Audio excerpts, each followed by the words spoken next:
Welcome to my Sacred Revenge channel, where betrayal isn't just exposed, it's answered. Hi, I'm Alara. I was banned from my own family's yacht trip without a conversation. Without warning, just quietly erased. My name was taken off the guest list and replaced like I had never existed. But the worst part wasn't the exclusion. It was how long I had convinced myself these things were accidental. How many times I sat at their tables believing I belonged, only to discover I'd never even been given a seat. And when the staff greeted me with, "Welcome aboard, owner," I laughed because it was true. But why did that truth shake them more than the lie ever did? Before I begin telling you my story, let me know in the comments where you're listening from, and if you'd like to share your own story, feel free to write to us. I always start my morning slow. A cup of coffee in my favorite ceramic mug, the one with a small hairline crack near the handle that I've never bothered to replace. The kitchen window lets in just enough sun to make the granite counters gleam. My husband Julian had already left for a client meeting, leaving behind the ghost of his aftershave and a half-eaten apple on the counter. I was scrolling through my phone, mostly out of habit, thumbing through emails and calendar alerts when I saw it.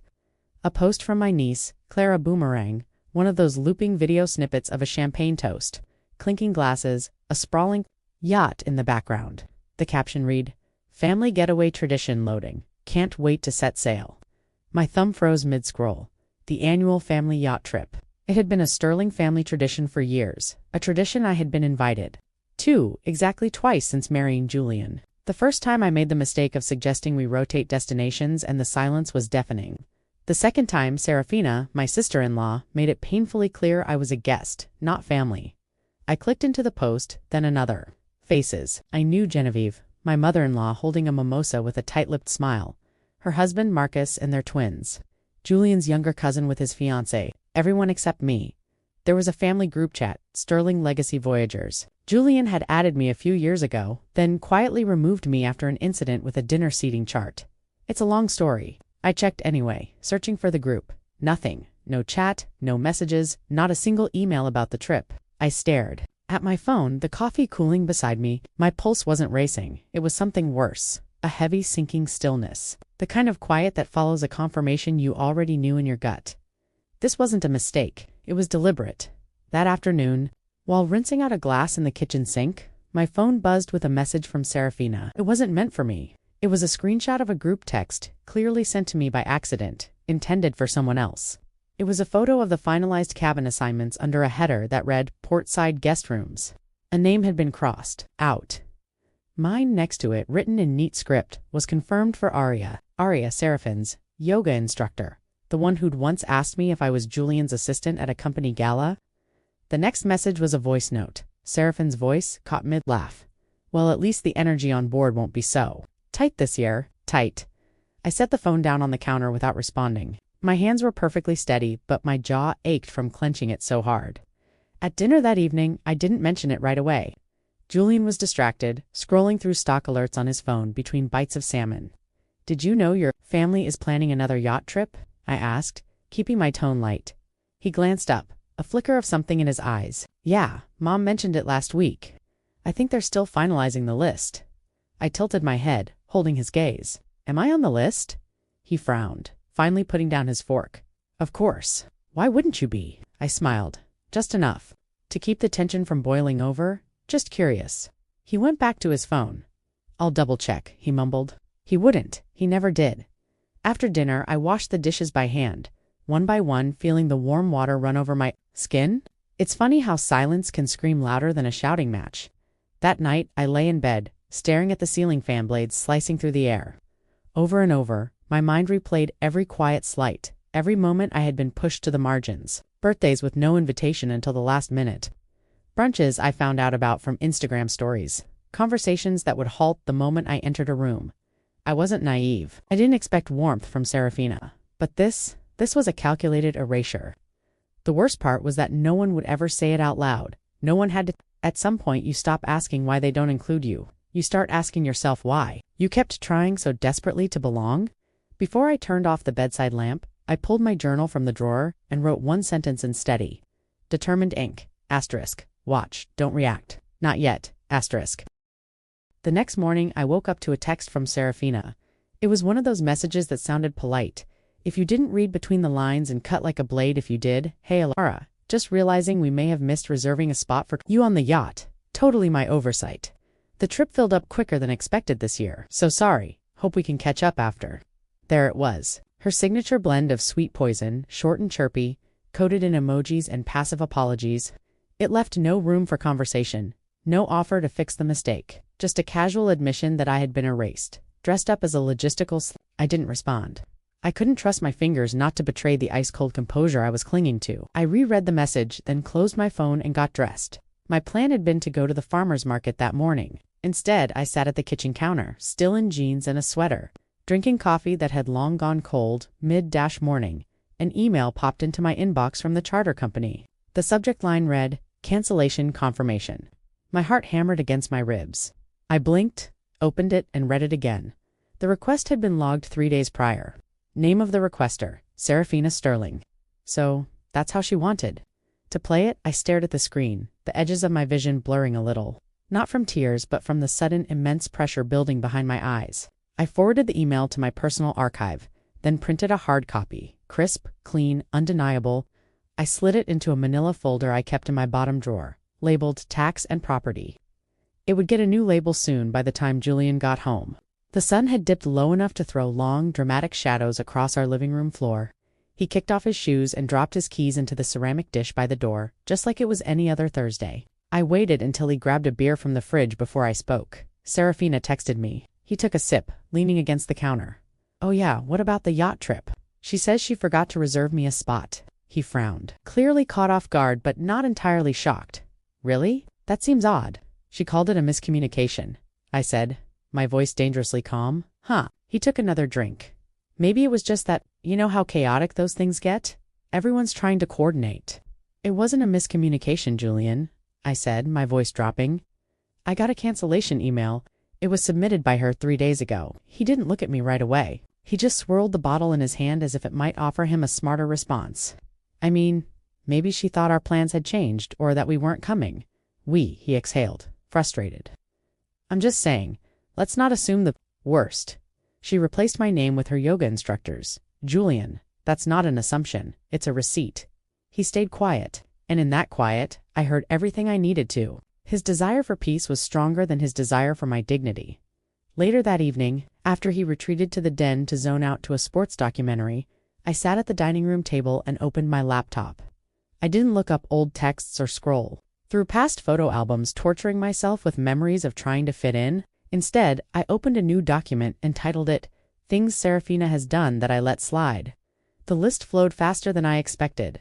Asterisk forgot to include me in Clara's bridal shower email chain. Sent the group Christmas itinerary without my name twice. Accidentally tagged the wrong Ilara in a family Facebook post and left it up for days. Scheduled a family brunch the day after telling me they were taking a break from gatherings. For a while, asterisk, by the time I finished, my jaw ached again. Not from anger this time, but from the crushing weight of clarity. Right before I was about to shut my laptop, another message came through, not from Serafina, but from her assistant, a young woman I didn't know personally but who had once emailed me about catering options for a party. Attached was a screenshot. Another message thread most likely meant for a different recipient. It was from Serafina. "Don't worry, she's not coming. I handled it." She handled it. I don't know how long I stared at those 4 words, but when I finally blinked, the room was dark. The clock read past 10, and Julian was still in the den, pretending none of this existed. I stood up, crossed the kitchen, and reached for the manila folder. I added the printout of the email and the screenshot of the text, then closed it with methodical care. This was never about a cabin on a boat. It never was. I sat on the edge of my bed, the folder in my lap, staring at the word cancellation printed in sharp, emotionless font across the top of the yacht company's email. I had read it so many times that the ink felt etched into my eyes, but the truth wasn't just in that email. It was in everything that came before it. The yacht wasn't just a boat, not to me.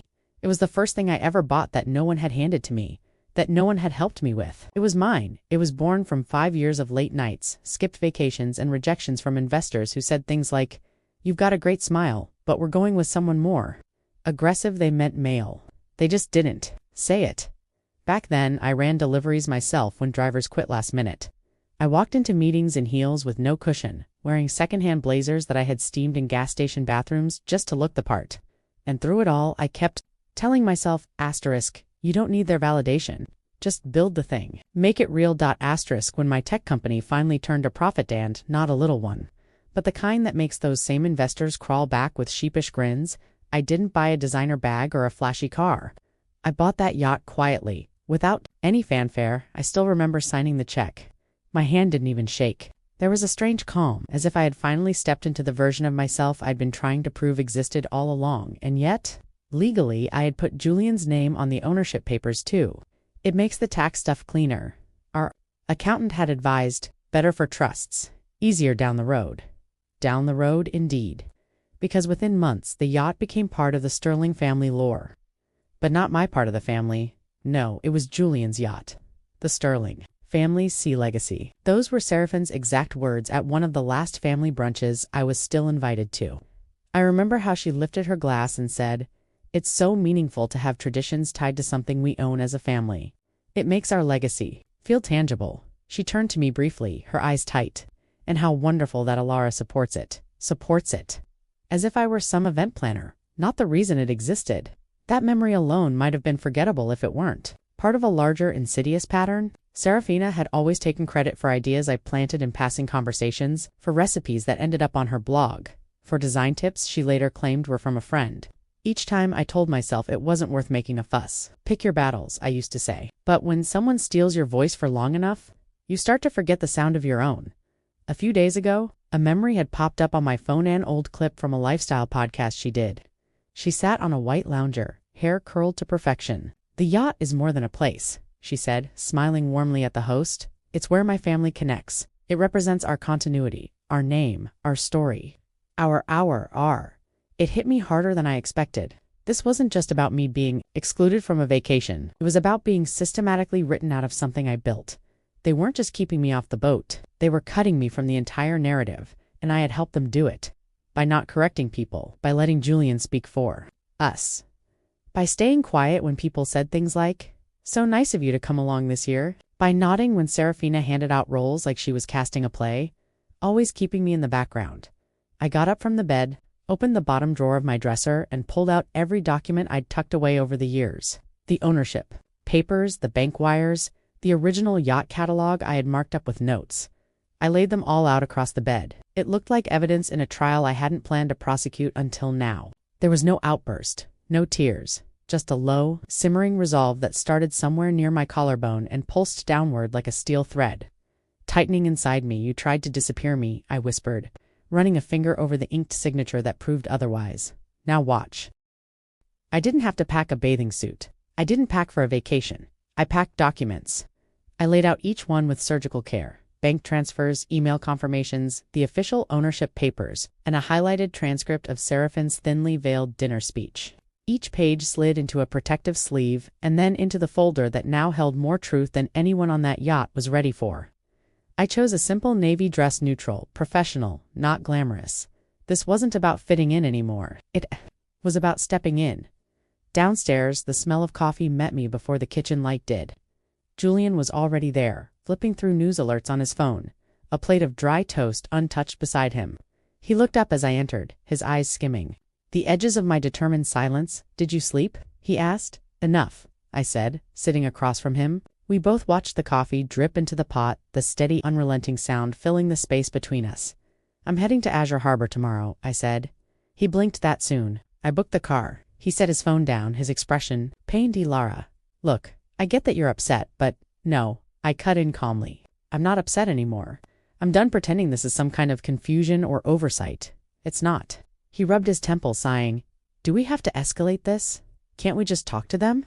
"They made it loud," I said. "I'm just responding in kind." Julian leaned back in his chair, the picture of a man torn. "I don't want to choose between you and my family." "You don't have to," I replied, my voice even, "but you do have to stop pretending they're not doing what they're doing." His mouth opened, then shut again. And that was answer enough. I stood, poured myself a cup of coffee, and left his unfinished apology hanging in the air. By late afternoon, I was at the dining table again, flipping through years' worth of moments I had willfully ignored. The baby shower with no invite. The group photo at Genevieve's birthday where I was awkwardly cropped at the shoulder. The Thanksgiving dinner where I was assigned a seat at the overflow table while Seraphine's hairdresser sat with the main family, it had always been so obvious. I just hadn't wanted to believe it.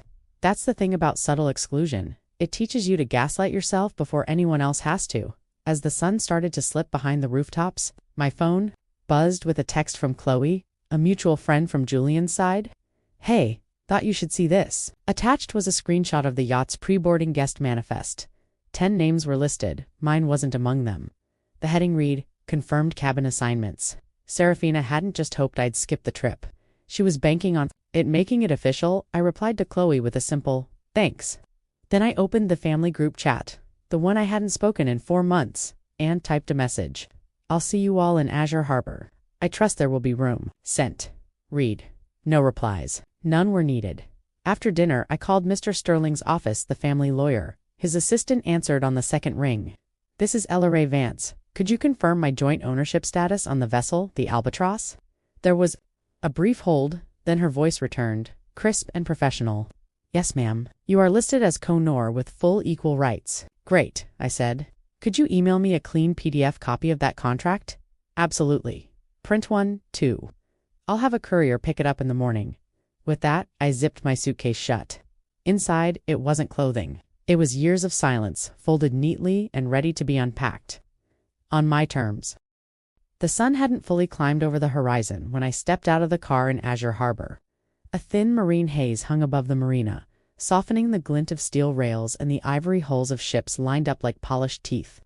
The air smelled like money that didn't need to introduce itself. I wore the simple black dress, structured with a high neckline, and a light tan coat that moved with the breeze.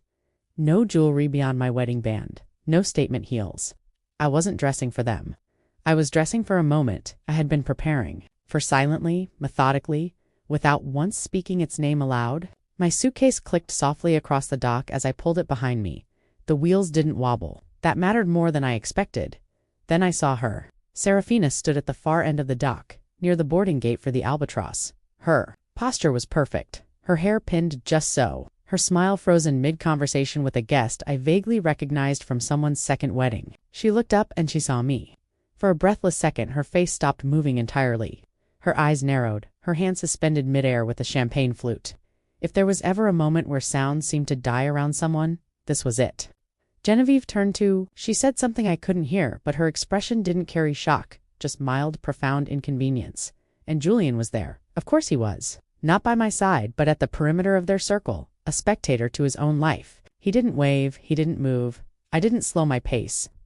As I approached, the group around Serafina began to pivot their bodies away.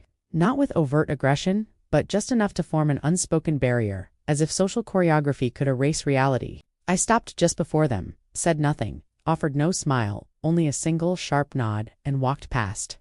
Their stunned silence was my music. The staff at the yacht didn't flinch. A tall woman in a crisp navy blazer stepped aside, giving a subtle bow of acknowledgement as I rolled my suitcase up the ramp. My heels tapped once, twice on the tick deck, before settling into the steady rhythm of the boat. I paused at the edge of the railing, staring out over the open sea. The water glimmered, calm, indifferent, patient. This was the kind of silence I liked, the kind that didn't demand anything from me. Then came the voice, clear and loud enough to carry across the dock. "Welcome aboard, Mrs. Vance," the lead crew member announced, her voice ringing with professional authority. "The owner is now aboard." It wasn't just a greeting, it was a declaration. Behind me, I didn't have to turn to know what Seraphine's face looked like. That toxic mix of disbelief and rage, that forced composure cracking just enough to reveal the tremor underneath. I'd seen it before in small doses, but now it was playing out in full view of her curated audience. The crew member's voice dropped to a respectful tone. "Just for me. We've been waiting for your clearance before departure, ma'am." I finally turned and met her eyes. "Proceed." She nodded, then walked toward the captain's station. I moved through the lounge, past the floral centerpieces that screamed Seraphine's taste, past the strategically arranged place settings meant to announce a social hierarchy. I didn't sit. I didn't acknowledge anyone. I just kept walking. Through the main salon, down the portside hallway, and out onto the aft deck. There, alone, I finally exhaled. The marina began to drift away as the engines hummed to life. Land pulled back slowly at first, like a reluctant child being told it's time to go home. I set my suitcase down and gripped the railing. Not tight, just firm. Not to hold on, but to finally let go. I wasn't a guest. I wasn't an afterthought. I was the gatekeeper now. The dining salon glowed with soft, curated light.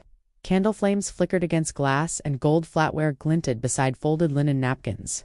Dessert had just been served, a vanilla bean panna cotta with a delicate dusting of citrus zest. No doubt, Seraphine's doing throughout the entire evening. I had said almost nothing. I let them laugh. I let them perform their carefully constructed tableau of family harmony. I let Serafina run her scripted show, smiling as if her disastrous live stream from earlier hadn't betrayed her. She had tried to reclaim the narrative, of course. Standing on the upper deck, phone in hand, she'd beamed at her followers. Hi, everyone, we're so excited to share a little slice of our family tradition today. There's nothing like the open water to remind you who you are and where you come from. Family is everything. Legacy, loyalty, love. She kept stringing together phrases that sounded pulled from a greeting card. The people who are here, well, they understand what it means to build something that lasts. Right on cue, a crew member, perhaps unaware of the stream war, maybe very aware, walked by and said clearly, "Glad to have you aboard again, Mrs. Vance, the owner." Her face froze. The broadcast hung in a weird, telling silence before she frantically tried to kill the feed, but the comments had already poured in. Asterisk, wait, she's the owner. The damage was done now. At dinner, she stood to give a closing toast. Her voice polished, her cadence measured. "I just want to thank everyone for being here," she began, her gaze sweeping the table with performative warmth. "It's not just about luxury. It's about legacy. The people who keep our family story alive, who uphold its integrity, who understand the value of what we've built together. That's what makes this tradition so meaningful." She didn't look at me, not once, but the subtext was screaming. I waited for the murmurs of agreement to settle, for the wine glasses to be lowered. Then, without raising my voice or changing my tone, I stood. "I'd like to contribute something to this conversation about legacy," I said. Serafina froze. Her glass held midair. A hush fell over the table. I reached down into my leather folder, pulled out a printed transcript on company letterhead, and laid it flat in the center of the table. Several people leaned in, curious. Julian didn't. He just stared at me, his face pale like he'd forgotten how to breathe. "It's from a Zoom call dated last month," I said, my voice steady and clear. "Between Serafina and the sterling legal consultant." My finger tapped a highlighted sentence near the bottom of the page. "She's not blood," I read aloud. "She shouldn't own a family asset." Nobody moved. Seraphine's face drained of all color, and yet, I continued, sliding a second sheet of paper onto the table on top of the first. "This is the purchase agreement for the yacht. Initial down payment made by Eller Vance, sole investor, legal co-owner." Listed first, Julian opened his mouth, then closed it again. Utterly defeated. "I'm not bringing this up for drama," I said, looking around the table, my gaze lingering on each face.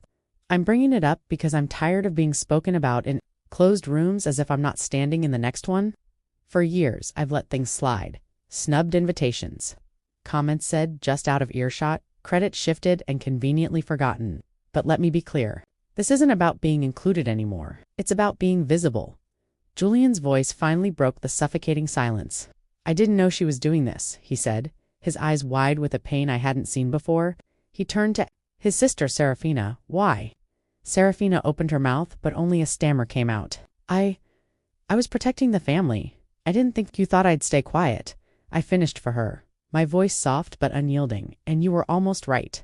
A cousin coughed into her napkin. Someone else pushed back their chair. The atmosphere, so carefully manicured, began to splinter. Genevieve made a clumsy attempt to redirect. "Perhaps we could table this for another time." "No," said a voice from the far end of the table. It was Arthur, an old family friend I hadn't spoken to in months. "I think we've all been told a different version of things for a very long time." Others nodded, murmuring agreements under their breath. It wasn't outrage, not defense. It was realization, dawning slowly and painfully on their faces. I looked at Serafina one last time. "You can keep building your version of the story," I said, "but not on top of my name." She sat down hard in her chair, utterly deflated. I gathered my documents and returned them to the folder with care, not haste. Before walking out of the salon, I paused at the door. "If you want to know the truth," I said to the room at large, "don't ask the loudest voice. Ask the one who has the receipts." The only sound left that night was the soft, rhythmic pulse of ocean water brushing against the hull. Back in our cabin, Julian stood by the small built-in dresser, folding a shirt he hadn't worn. There was something about the useless, mundane action that made me angrier than any of the overt drama had. I sat on the edge of the bed and waited. He didn't speak right away. "I think I always knew," he finally said, his voice thick with unshed emotion. Not the extent of it, but I saw things. He wouldn't look at me. I should have said something. Every time she made a dig, every time she left you out, but I thought if I kept the peace long enough, it would work itself out. He finally turned, his eyes pleading. I let her write the script because I didn't want to be the one who ruined the show. I nodded slowly. It wasn't forgiveness, but it was acknowledgement. That was more than I'd ever had from him before. "You still let it play out this long," I said. It wasn't an accusation, it was a fact. "I know." I walked past him, pulled the sheets down, and slid into bed. I didn't invite more conversation. He didn't push for it. Sometimes the sharpest sentences are the ones left unsaid. In the morning, before the rest of the yacht stirred, I sat alone in the lounge with a cup of black coffee and a notebook.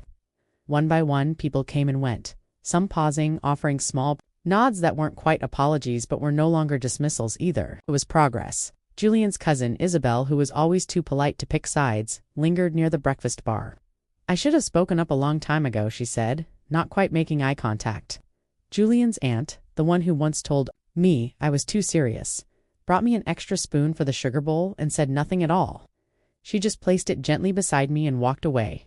Each of these tiny acknowledgments formed something sturdier than the fake smiles I had endured. For years, back in the cabin that night, I lay awake staring at the ceiling. It wasn't Serafina I thought about. It was me. Not the version of me who had just claimed her place, but the one who for years had bent herself into smaller and smaller corners, trying to be palatable, acceptable, agreeable.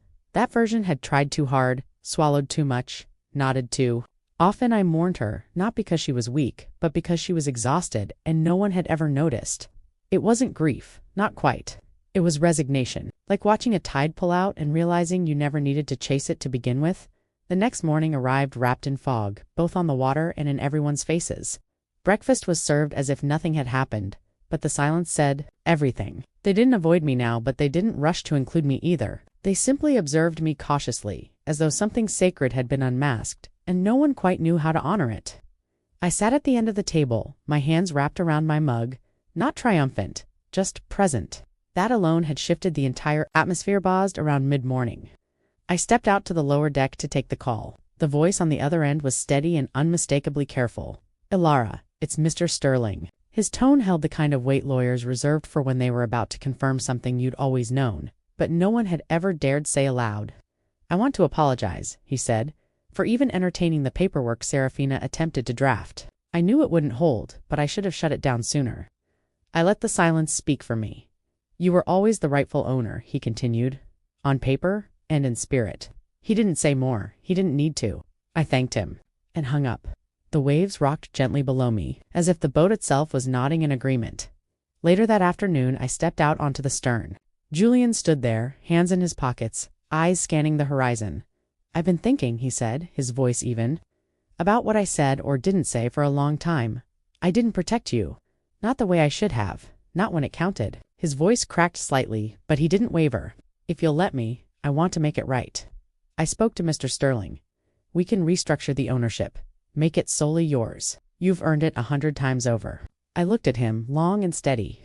"This was never about a title," I said. "It was about being seen, fully." He finally nodded, understanding dawning in his eyes. He didn't press further, and that, more than any offer of ownership, meant something. That evening, I found myself alone again on the deck. The wind was softer now, less defiant. The sky had cracked open just enough to let light spill in golden streaks across the sea. I closed my eyes. I wasn't defending my place anymore. I was simply occupying it. The deck was empty, and for once it didn't feel like exile. It felt like peace. The house welcomed me like it had been holding its breath. Nothing had changed. The same creaky spot near the pantry, the same stack of unread magazines by the couch, but everything felt different. I set the suitcase down in the front hallway and let the silence settle. For the first time in years, I didn't feel the compulsive need to check my phone for a missed call or a passive-aggressive text from Serafina. I unpacked slowly over the next few days. Not just clothes, but everything I'd carried back from that yacht. Documents, hard truths, and a spine that had grown itself back without asking for permission. By Wednesday, I was organizing a cluttered drawer in the hallway credenza when I found it. A small folded note wedged between an old envelope and a forgotten grocery list. My father's handwriting was unmistakable, blocky, neat, purposeful. "Don't fight for a seat. Build your own table. I had no memory of when he gave it to me. Maybe it was tucked inside a birthday card, or handed off after some forgettable family dinner, where I'd felt invisible and he had noticed. I sat with that piece of paper for a long while, the words sinking in not as advice, but as a prophecy I had finally fulfilled. The next morning my phone rang. The name on the screen surprised me. Maya, Seraphine's niece, 23, whip-smart, just out of grad school and always the quiet one in the corner who watched everything and said nothing. "I hope I'm not crossing a line," she began, her voice hesitant but clear. "But I've been thinking about the trip, about you." I waited, listening. "You're the only one in the family who built something yourself," she continued, a note of admiration in her voice. "Not inherited, not married into, you made it." I didn't speak, letting her find her words.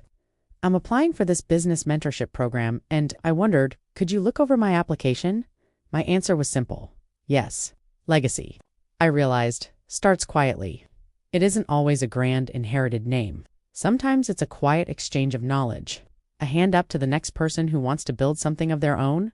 A week later, I hosted Sunday brunch. Nothing formal, just eggs, toast, fresh strawberries, and the few people who had earned the right to sit at my table. Julian made the coffee. Chloe brought lemon bars. Mr. Sterling, the lawyer, showed up with his wife, and I gave them the sunniest seat by the window. I didn't try to fill the house. I didn't extend an invite to everyone with the last name Sterling, just the ones who knew how to sit at a table and really talk. "Not everyone needs to come," I told Julian as he poured the coffee, "just the ones who belong by spirit, not by blood." He nodded and kissed my temple. I had traded their definition of legacy for truth, and it fit me so much better. That afternoon, as I was rearranging the dining room bookshelves, I found myself thinking about what Serafina might have said if she had ever apologized. Maybe she would have blamed the pressure of tradition or that false narrative of protecting the family name. And I'd have said only to myself, never to her. Asterisk, I forgive you, but I don't need you to say you're sorry because some piece isn't shared. It's claimed asterisk the dining table we sat around that day wasn't the one from Julian's parents' house or the one Serafina had tried to curate around social status. It was mine, picked out secondhand and refinished by my own hands, a woman who had finally learned to shape her own world instead of begging for a place in someone else's. There was no toast that day, no grand speech, just conversation real, unscripted, full of pauses and tangents and laughter that didn't need a camera to be real. I looked around that room at the people who showed up, not because they had to, but because they wanted to, and I smiled. This seat was never given to me. I built it. Sometimes the most radical thing you can do isn't to fight louder, but to stand still, to claim your space without apology, and to stop shrinking yourself to fit in a world that consistently underestimated you. I used to believe that if I played by the rules, stayed quiet, and proved my worth, I would eventually earn a place at their table. But the truth is, you don't need an invitation when you've already built your own. If there's anything this story taught me, it's that silence isn't always weakness. Sometimes it's strategy. That legacy doesn't come from who your family is, but from what you create when no one is watching. And sometimes, healing doesn't sound like forgiveness. It sounds like quiet, peaceful, unshakable self-worth. Thank you for listening.